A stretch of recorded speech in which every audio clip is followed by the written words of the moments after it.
Some coasters are all about the thrill, some are all about the theming, but some of the best coasters out there throw in the shock factor.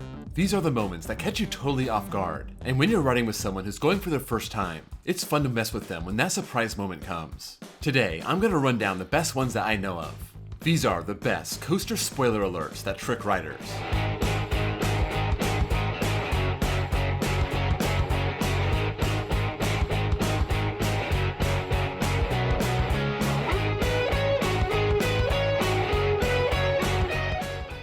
First, I want to thank my Patreons and my new member, Noah. If you want bonus access, bonus content, behind the scenes videos, a shout out when you join, and your name on this fancy Patreon screen, follow the link below and join.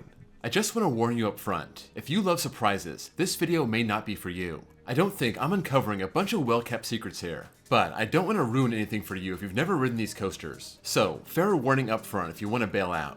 A lot of these are pretty well hidden, but if you ride with someone who's not really paying attention, you might be able to trick them on a couple of these honorable mentions. Pantheon at Busch Gardens Williamsburg. Most coasters start forward and stay forward, so when you hit that first launch and don't make it over the top hat, rolling back down backwards. If someone isn't expecting that, it can be kind of freaky, not knowing what's next. Of course, this all being by design, using a swing launch and a vertical spike to get up and over. But even though this may freak out some, this isn't exactly hidden. I would also include Top Thrill too, but that first launch is so slow. I don't think anyone would even begin to think you could possibly get over the 420-foot top hat in the first try. One other honorable mention, the Intimate Impulse coasters. That holding brake on the back spike seems kinda hit or miss. I think all of them except Wicked Twister was designed to use it, and once in a while you still see it happen. These impulse coasters go back and forth, up the twisted front spike 3 times, up the vertical back spike twice, and on that second one, there's about a 1-second pause where the train stops and everyone's leg shoots forward. Again, it's not exactly hidden, but if you're not expecting it, it's kind of a what the heck moment.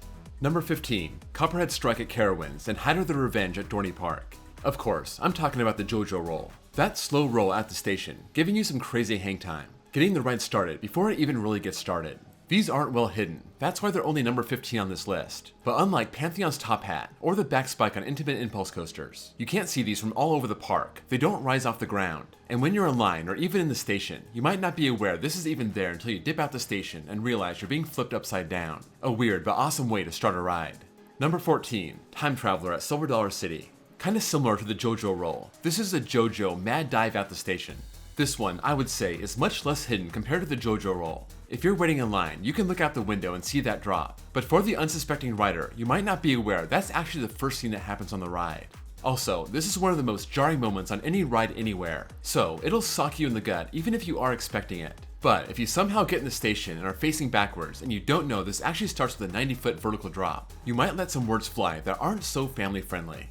Number 13, Firechaser Express at Dollywood. When you look at this Gerstlauer family coaster, you might think it's just that, a family coaster. Sure, it's 78 feet tall and has some decent sized drops, but even then, when you're on a family coaster, you don't expect a backwards launch and a fire effect. That's what you get here, the train entering a fireworks shop. The track just ends. If you've never ridden it, you don't know what's next. You see a firework tip over and point at you, and suddenly the train shoots backwards, and you head back to the station in reverse. This is why Firechaser Express has been one of the world's best family coasters over the last decade, this surprise just being the cherry on top. Number 12, Mystery Mine at Dollywood.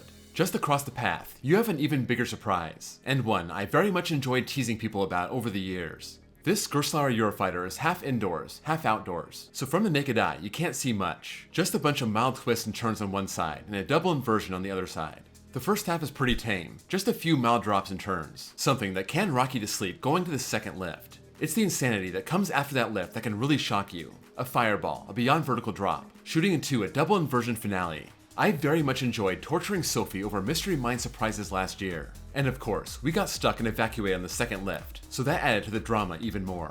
Number 11, Guardians of the Galaxy Cosmic Rewind at Epcot. When you think of Disney coasters, you think of good theming, not too fast, not too crazy, but you probably aren't thinking of a launch, let alone a backwards launch. After you leave the station, you go up a lift and stop. There's a giant explosion, and suddenly you're rocketing backwards, through a tunnel of electricity, and then the party really begins. I don't know where Disney and Vekoma came up with the idea to launch backwards, but bravo, it really works. Number 10. Revenge of the Mummy at Universal Studios Florida. When you have a well-themed coaster at a Universal park, entirely indoors, you probably should expect the unexpected. But on the Mummy, the ride seems to come to an end. A ride operator appears and tells you the ride's over, but then her soul gets eaten, the station lights on fire, and you dive into the ride's actual finale. They don't do a great job of selling the end of the ride. It happens very fast, but it might trick you for a split second. Number 9. Blazing Fury at Dollywood and Fire in the Hole at Silver Dollar City. These are barely coasters, and from the looks of it, if you never visit RCDB, you might think it's just a dark ride, a slow-moving powered train going through a series of scenes, telling a story. And for 95% of the ride, that's all it is, until you hit the end. And suddenly, you hit some jarring drops in the pitch dark, each one probably about 10 feet. But after the ride puts you to sleep, you let your guard down, you can't see anything. It is really quite surprising and can catch a first-time rider off guard. Number 8. Tornado at Stricker's Grove. I gotta admit, this one got me. This coaster has always been one I wanted to ride, being at a park that's only open to the public a few days a year, and I hadn't heard if this coaster was good or bad, so I went in completely blind.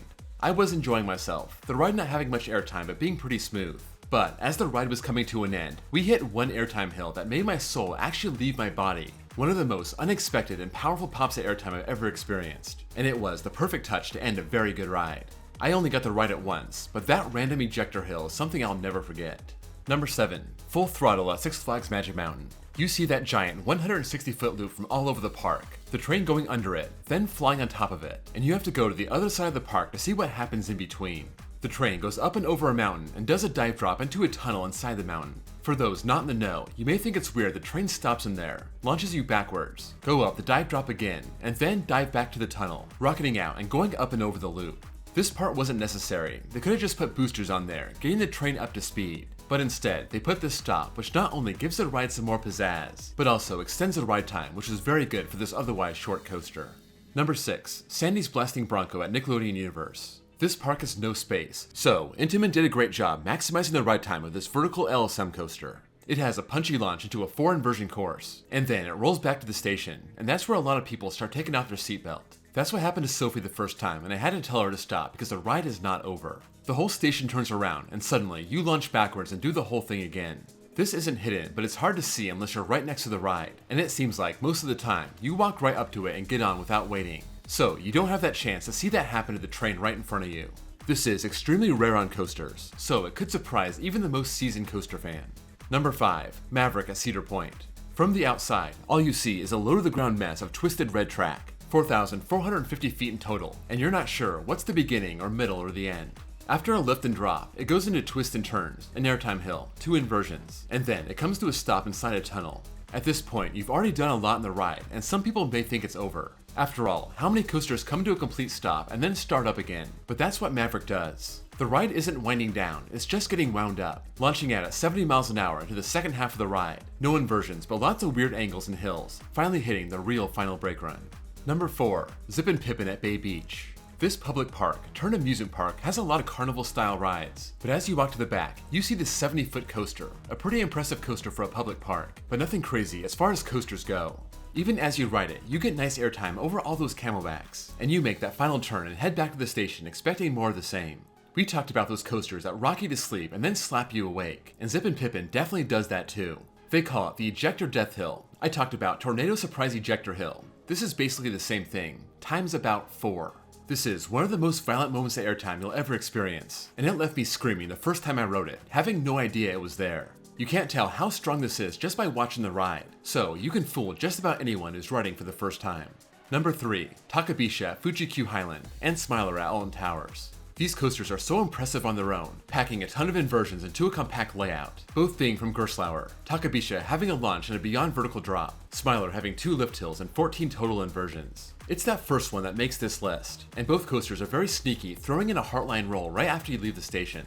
For Smiler, this occurs before the first lift, and for Takabisha, this is right before the launch. A slow, hang time fill inversion in the dark when you don't expect one. That's a great way to start a ride and keep riders guessing what's coming next. Number 2. Every coaster with a drop track. RCDB has 12 coasters with a drop track. That includes Verbolten, Wonder Mountain's Guardian, 13, Primordial, Hagrid's, among others. And it's hard to imagine a more jarring, surprising moment than a drop track. The train sitting idle on the track and free falling. It doesn't have to be very far, 10 to 20 feet. Wonder Mountain is listed at 30, and it's hard to predict when this is going to happen unless you already know.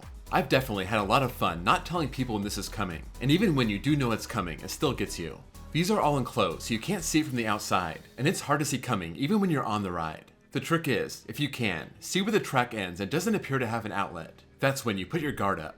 I saw this on Primordial and knew something weird was going to happen. That actually has multiple endings, and we got to experience the drop track.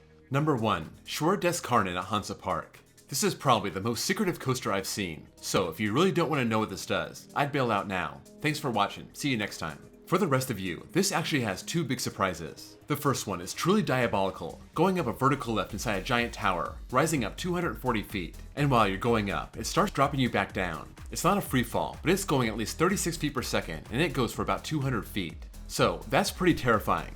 Like, what other coaster does that? And that plays on the fears of the riders as something's going wrong with the ride. After you run the course and the ride goes back to the building, it hits you with the ride's one inversion, a Heartline roll. Gerstlauer and Hansa Park are messed up for designing this ride, but I gotta say, this is a major reason it's near the top of my bucket list. So that's a wrap on this video. Let me know what you think of the list, and what else you would have added. This is based on my experience and what I know of, so if there's something else out there that I missed, sound off in the comments below. If you enjoyed this video, please drop a like, and if you're new here and love coasters, please give me a sub. Also, check out my second channel where I post copyright-free off-ride footage. Thank you all for watching, and I'll see you all next time.